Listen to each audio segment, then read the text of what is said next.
ಈಗ ವಿಧಾನಸೌಧದಲ್ಲಿ ಪಾಕಿಸ್ತಾನದಿಂದ ಒಂದು ಘೋಷಣೆ ಕೂಗಿತ್ತು. ಆ ಘೋಷಣೆ ಕೂಗಿದ್ದ ಸಂದರ್ಭದಲ್ಲಿ ಕೂಡ ಕೇವಲ ತಳ್ಳಿ ಹಾಕುವಂತ ಪ್ರಯತ್ನಗಳನ್ನ ಮಾಡಿದ್ರು. ಅದನ್ನು ಏನಾದರೂ ಪ್ರಾಮಾಣಿಕವಾಗಿ ತನಿಖೆಯನ್ನ ಮಾಡಿದ್ರೆ ಈ ರೀತಿಯಾಗಿ ಯಾವ್ದಾದ್ರು ಸತ್ಯಾಂಶಗಳು ಹೊರಬರ್ತಿತ್ತ ಅಂತ? ಇಲ್ಲ, ಈ ತರ ನಾನು ವಿಧಾನಸೌಧದಲ್ಲೇ ಪಾಕಿಸ್ತಾನ ಜಿಂದಾಬಾದ್ ಅನ್ನೋದನ್ನ ಮೊದಲು ಕೂಡ ನಿರಾಕರಣೆ ಮಾಡಿದ್ರು. ಅದನ್ನ ಕಾಂಗ್ರೆಸ್ ಅವರು ನಿರಾಕರಣೆಯನ್ನ ಮಾಡಿದ್ರು. ಆ ಥರ ಏನು ಆಗೇ ಇಲ್ಲ ಅಂತ. ರಾಮೇಶ್ವರ ಕೆಫೇರು ಆದಾಗೂ ಕೂಡ ಅದು ಭಯೋತ್ಪಾದನಾ ಚಟುವಟಿಕೆ ಅಲ್ಲ ಅಂತಾನೆ ನಿರಾಕರಣೆಗಳನ್ನು ಮಾಡ್ತಾ ಇದ್ರು. ಅದು ಕುಕ್ಕರ್ ಬಾಂಬ್ ಬ್ಲಾಸ್ಟು ಮಂಗಳೂರಲ್ಲಾದವನು ಕೂಡ ಅದು ನನ್ನ ಬ್ರದರ್ಸ್ ಅವರಲ್ಲ ಅಂತ ಹೇಳಿದ್ರು.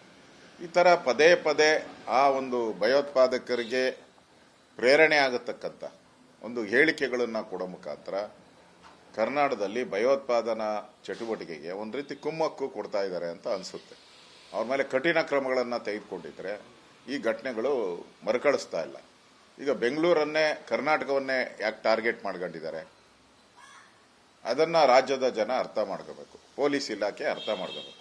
ಕರ್ನಾಟಕನ ಯಾಕೆ, ಕರ್ನಾಟಕ ಸೇಫ್ ಅನ್ನೋದು ದೃಷ್ಟಿಯಿಂದನ ಕರ್ನಾಟಕದಲ್ಲಿ ಭಯೋತ್ಪಾದನಾ ಕೃತ್ಯ ಮಾಡಿದ್ರೆ ನಮಗೆ ಯಾವುದೇ ತೊಂದರೆ ಇಲ್ಲ ಅಂತ ಅವ್ರಿಗನ್ಸಿದ್ಯಾ? ಈ ತರ ಒಂದು ಅವ್ರಿಗೆ ಇಲ್ಲಿ ಏನು ತೊಂದರೆ ಇಲ್ಲ ಅಂತ ಅನ್ಸಿರೋದ್ರಿಂದಾನೇ ಕರ್ನಾಟಕದಲ್ಲಿ ಈ ತರದ ಉಗ್ರಗಾಮಿ ಚಟುವಟಿಕೆಗಳು ಆಗ್ತಾ ಇದೆ.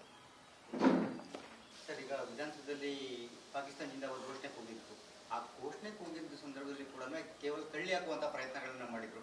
ಅದನ್ನು ಏನಾದರೂ ಪ್ರಾಮಾಣಿಕವಾಗಿ ತನಿಖೆಯನ್ನ ಮಾಡಿದ್ರೆ ಈ ರೀತಿಯಾಗಿ ಯಾವ್ದಾದ್ರು ಸತ್ಯಾಂಶಗಳು ಹೊರಬರ್ತಿತ್ತ ಅಂತ? ಇಲ್ಲ, ಈ ತರ ನಾನು ವಿಧಾನಸೌಧದಲ್ಲೇ ಪಾಕಿಸ್ತಾನ ಜಿಂದಾಬಾದ್ ಅನ್ನೋದನ್ನ ಮೊದಲು ಕೂಡ ನಿರಾಕರಣೆ ಮಾಡಿದ್ರು.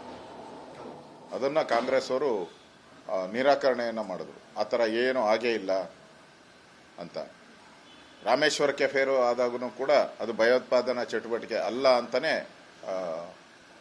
ನಿರಾಕರಣೆಗಳನ್ನು ಮಾಡ್ತಾ ಇದ್ರು. ಅದು ಕುಕ್ಕರ್ ಬಾಂಬ್ ಬ್ಲಾಸ್ಟು ಮಂಗಳೂರಲ್ಲಾದವನು ಕೂಡ ಅದು ನನ್ನ ಬ್ರದರ್ಸ್ ಅವರಲ್ಲ ಅಂತ ಹೇಳಿದ್ರು.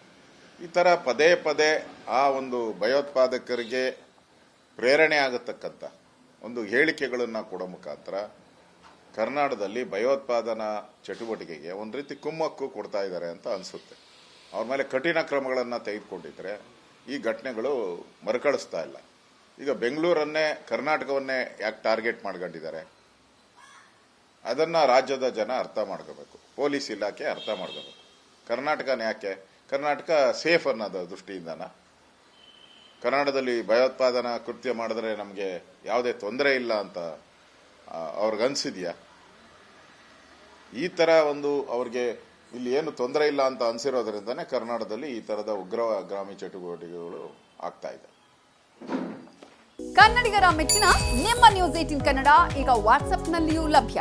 ಕರ್ನಾಟಕ ಮತ್ತು ದೇಶ ವಿದೇಶದ 360 ಡಿಗ್ರಿ ಸುದ್ದಿ ವಿವರವನ್ನ ನೀವು ನಿಮ್ಮ ಕೈ ಬೆರಳುಗಳಲ್ಲಿಯೇ ಪಡೆಯೋದಿಕ್ಕೆ ಈ QR ಕೋಡ್ ಅನ್ನ ಸ್ಕ್ಯಾನ್ ಮಾಡಿ.